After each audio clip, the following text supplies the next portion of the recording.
Well, yes, the performance from Galen Rupp, who took the American record over 2 miles in the States, may just give us a bit of a clue as to how Mo might run this, because Alberto Salazar, of course, coaches the two of them. It was an 8-9 run from Galen Rupp, and that certainly will be in Mo's sights at the very least. Mark Mitchell, John Mellor, Eliud Kipchoge and Kip Zero, they could be two main dangers, if you like. Stephen Davis, Arne Gabius, who ran very well recently over this sort of distance for Germany. Bekele, the younger brother of Kenenisa, of course, Mo Farah, Gideon Katimba and Remy Limo. Well, just to come back to, as we go down the line here, just I apologise for talking over the top of the guys here, but just try and set this up for you. This is 2 miles, 16 laps, and well, if you look at the world record, and there has been some talk of that, it is held, of course, by Mr.Bekele, who broke it here in 2008, but we go back to Haile Gebrselassie, who broke it in 2003, and it took Bekele 2 attempts to break that record. So it shows you how good a record it is, 8:4.35. And I think for Mo, that's going to be a really tough ask here. He'll have a go, I'm sure. They've asked for a fast pace.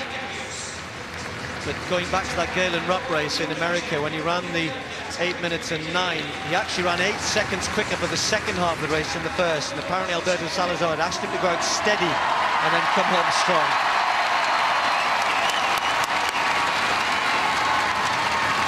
Huge draw for Mo Farah, and I suspect that going out at a pace which will enable him to finish strong might be something which Mo will be looking for here.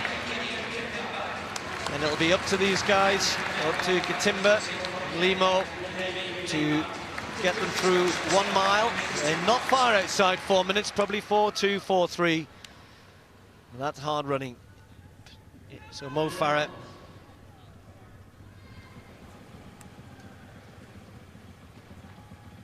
$16 ahead. And the crowd will play their part as he said they did for him in Glasgow. He's only had 1 race since then, which was actually a mile race in which he was, well, inadvertently tripped by his teammate James Brewer over in America. Got up and still ran around 3:57, which shows he's in pretty good shape. You fall down and still get up and run 3:57 for the mile. But this is going to be tough here today, because no one else is going to help him, I don't think. I don't think Kipchoge will want to help. I don't think Bekele will want to help. And if Mo wants to get a fast time here, he's going to have to hope that the pacemakers don't go silly and that they run at a good pace that he can work off. Well, Mo Farah's got some quality athletes behind him, and that makes it even more difficult, because at the end of the day, we're all looking for Mo Farah to win this race. Secondly, we're looking for him to run a fast one. And thirdly, we'd like to see him break some kind of record. The European record set 39 years ago today and still held by Emil Puttermans of 8 minutes and 13.2 seconds. But I'm sure Mo is going to be able to blow that away today. He's capable of running more than 10 seconds faster than that. But he's got Mr.Bekele's brother for company right behind him. Then he's got Eliud Kipchoge, the former world champion, behind him. And then he's got Kip Zero, the Commonwealth 5 and 10,000 meter champion, behind him. So he's got some quality athletes there. He is leading the bunch, but he just needs to take a little bit closer order. The pacemakers went through there quickly. Mo Farah, first 400 meters, 58.9 seconds, and that's quick. Yes, and for those of you who know the difference between the metric and imperial, of course it was 16 laps plus about 18 meters. And that 18 meters becomes important, because we talk about Brent's just given a lap time there, so obviously that was 400 meters exactly. It wasn't actually to the finish line, so we'll be watching that. Lap times are important, but Brent, that idea of running about not far, sort of 30.5, something like that, is going to be important. And you don't want to have too many laps where you're slipping way outside of that sort of pace. But coming back to what I said at the beginning, these guys have got to just keep an eye on where Mo is and try and help him through here, because, as I said, I don't think he's going to get much help from behind. He's a scout now, Mo Farah, and whether you're Kipchoge and all of his great, exploits in the past, they'll want to beat Mo Farah today, undoubtedly. That's absolutely right. And the thing is, he's sitting there on his own. When the pacemakers drop out, Mo will be in the lead. But the lap time there, the second 400 meters split, 1:59.7 for 800 meters, 60 seconds for Mo Farah for that particular lap. So he is running quickly. And remember, 2 miles, they're going to run close to 4 minutes for the first mile and try and run close to 4 minutes for the second mile. That puts the running, the quality of running here in perspective. We're now ignoring the pacemakers a little. It's Mo Farah really. He's the pacemaker, because that gap, all it's doing is guiding him along.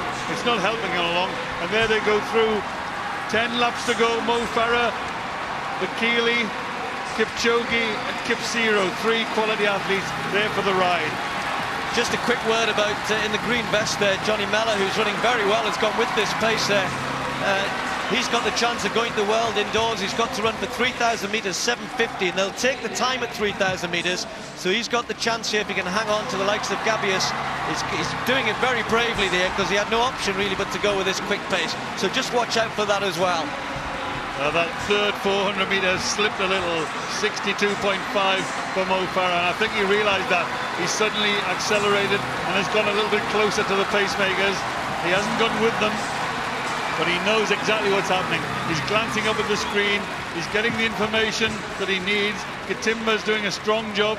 It's not his fault the athletes aren't following him, but the point is, when you get this kind of quality, you don't want to be sticking out there on your own and trying to set a pace for everyone else. So the first pacemaker drops out. Eliud Kipchoge takes a bit closer order to Mo Farah, and that 400 meter split, 62.5, 3.2 for 1,200 meters, and another 62.1, so they're just drifting off that pace a little. But I suspect that's what he probably thought would happen. I think 4.3, 4.4 would have been the target. The question is, can Mo Farah pick it up from that? Will the second half, undoubtedly the last 400 meters will be quick. We know it will be with the sort of caliber of athlete we've got here. But can they maintain enough pace to get them close over the last 400 or 500 meters that they can attack? If not the world record, then certainly something fairly close to it. Mo Farah looking good, looking relaxed, but so is Kipchoge just tucked in behind him.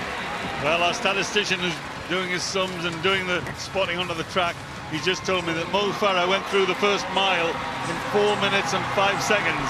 That means he's got to run a sub-4-minute mile to break the world record. That would be a tall order, but the things we've seen from Mo recently, you know he could go close to that. So, when the pacemaker drops out, Limo's looking good and doing a good job. Farah will be left in the front, Bekele just looking up at the big screen. Kipchoge is still there. Kipsiro is still there. Arne Gabius of Germany is still there. Young Johnny Mellor has been maybe paying for going with that early pace, but he really had no option. So the pacemaker steps aside. We've got 5 laps to go, and Mo Farah has to think about winning this race now. Maybe not think about the clock. Look at Kipchoge. He's already run very quick over 3,000 meters this year. He's been in very, very good form. And Farah's got to be aware. He's got to get his brain into gear here about how to win this. Maybe start to forget about the clock a little bit here. And they win the race, Mo. That's what you've got to do. If he wins this race, he'll have beaten some good athletes. He is the world champion at 5,000 meters. And now he's being challenged by the brother of the world record holder at 5,000 meters. And that is Bekele, Tariku Bekele. Now, I think it's time for Mo just to settle, just to think about winning the race. Mo's got a terrific sprint finish. The time will come. I think he's going to beat the European record on today's performance. I don't think they're going to get that world record, but the point is he's got to win this race. He's come into this race with a huge background of performance. We know he's in good shape. He's run a good 1,500 meters. Now he's being tested a little by Tariku Bekele. Well, Bekele knows he doesn't have the pace of Farah, Kipchoge or even Kipsiro, and that's why he's doing this. He just sensed that Farah was happy to just run at the front, and look at Mo just starting to rock a little bit here, but he's still close enough, and Bekele's really testing them here, putting his foot down, and there's just a little bit of daylight there, and if it gets any further, Mo Farah needs to be careful. Kipchoge doesn't know whether to go past him or not, just sensing that Mo Farah is just not closing that gap, so he moves into second place, and they've got less than 400 to go. Less than 400 meters remaining. A grimace by Mo Farah, a 60-second lap there by Tariku Bekele. Kipsiro, the double Commonwealth champion, comes into place, and Mo Farah struggling here. He's got a wall of athletes ahead of him. They're just over 200 meters to go. Mo looks a bit heavy today. He looks a bit tired. He's trying to run quick, and here he comes on the outside. Has he got the finish? Can he manage it from here? The bell sounds, 7:37, and here comes Mo Farah. The noise here is phenomenal. They're trying to cheer their man home, but he's got some work to do here. It was a big effort to move up, and Kipchoge responded. The former world champion, kicking hard and going away. Mo Farah with nothing left at this point. It's Eliud Kipchoge looking good at the moment. Farah's trying one last big effort, but it's not going to get him there. Kipchoge's going to win this. Farah's in second place. It'll be a new British record, a new European record for Mo Farah. But, and it's a big but, it is only February, but he won't like getting beat by Eliud Kipchoge, that's for sure. This is a man who we know over the years is right at the top of the world. He's been a former world champion. He's won plenty of medals at the Worlds and the Olympics. He's a great athlete, but he's the sort of athlete that Mo Farah these days would want to beat. And he'll be a bit disappointed, certainly not to have won in front of a home crowd. Nothing wrong with the time, really. That's still a good run. But as we were saying, Brent, during the race, sometimes you've got to think, let's just win this. I think I said earlier on in the season, keeping an unbeaten record is quite important. And there he goes, Eliud Kipchoge, the former world 5,000 metre champion, the reigning 5,000 metre world champion Mo Farah under pressure here. Bekele, the brother of the world record holder, he's struggling too. And Mo Farah's making a really desperate effort here. He's kicking, he's burrowing, he's digging deep. But Eliud Kipchoge is a class athlete. Kip Zero is a double Commonwealth champion. So let's face it, winning this race would have been good enough. But there goes Mo Farah, battling as ever, always gives 100%. 4:05.6 for the first mile, 4:02.5 for the second mile by Mo Farah. That suggests things are in good place, but I tell you, winning the race is important. And if he'd concentrated on winning the race, he may have been able to win it. But he was running for a time. Sometimes that's dangerous. But Mo Farah, as always, gives 100%. And I would say February, Olympic year, Mo, you're on good schedule. Don't worry about it. Well, the esteemed Brendan Foster saying you're on great schedule here in February for what's to come later in the year. How do you assess how it went there today, Mo? I was a bit disappointed with the race. Just felt a bit heavy, and I see myself on the front. Fell alright, but last K, just happened to work hard. But you showed what incredible guts you've got. You didn't give up to the last, you never do. You chase them down hard. Yeah, definitely, you can't give up and you've got to work hard, and thanks to the crowd and everybody supporting. Great reception I got. Oh, it was just one of the best ever. You're aware now, you are the crowd's favourite. Yeah, no, definitely. I just appreciate everyone's help, and I just got to keep working hard. Keep it going, all the best. Cheers, Phil.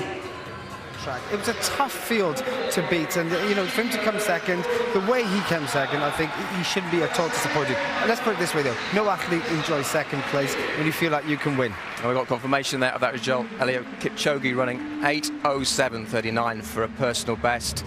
Mo Farah there with the national record, but I think he'll be a bit disappointed.